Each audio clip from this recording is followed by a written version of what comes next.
Hey everyone, welcome to my channel. This is Jasmine here today with you to make my Plush cloud creams. This is an emulsified body butter recipe, and it's really cool because it is not anhydrous but performs and behaves just like an anhydrous butter.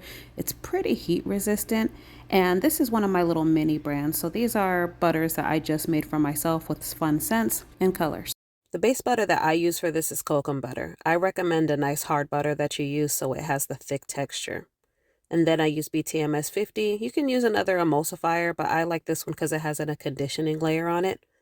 And then this is safflower oil. It's great for, it's not comedogenic. It's pretty cheap and easy to get, so I like using it. And then I'm going to melt it thoroughly. While we're melting it, I went ahead and mixed my water phase, which is phase B. That's just some water that I add. You can add hydrosols. That's the vegetable glycerin. In the honey butter formula that you're going to get for this, you can add the honey instead, and you just mix it thoroughly. And you can do different types of humectants, and you can do different types of, if you wanted to add a hydrosol or anything like that to these butters, this would be the phase that you would add that in. Then I'm going to go ahead and get the immersion stick blender ready, and I'm going to mix the two. And you'll see that, it's going to start to thicken up pretty quick once we start to blend. So you just mix it, and I like to pulse so it doesn't make a mess all over the place. You guys will see that in the very beginning, it will be pretty liquidy, and the bubbles will start to go away too.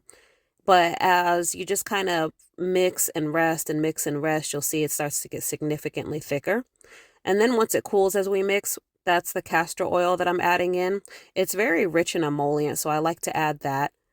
And then this is also where you would fragrance it.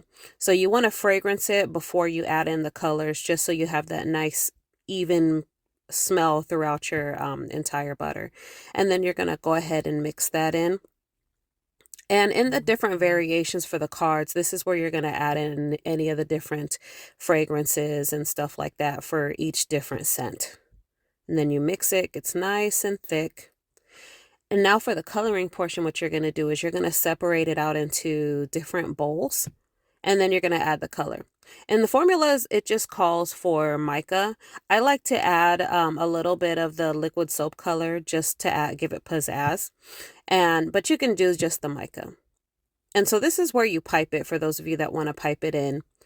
You just cut a hole at the bottom, and you do the same thing with the other one. And you're just going to open it up so you can lay the colors in there nice and flat so that you don't mix them up. And it's pretty simple once you lay them in.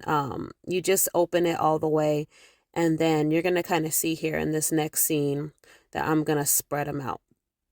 And I like to do this so they can look really pretty going into this little container that we have here.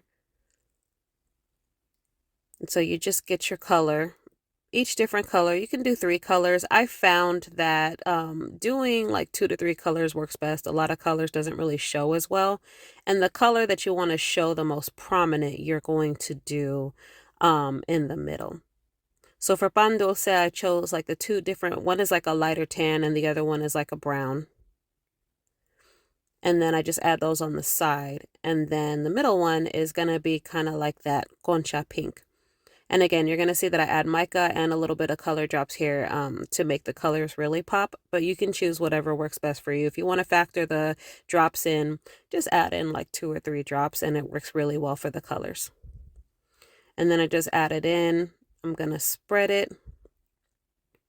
And then I'm going to get the other bag ready. I like to fold over that crease so the butter doesn't get all the way up there whenever I have to push and squeeze it down. Make sure that the hole is cut there. I like to do a bigger hole. It fills the bottles better, in my opinion. You can use whatever type of piping tip you want. And then I fold them.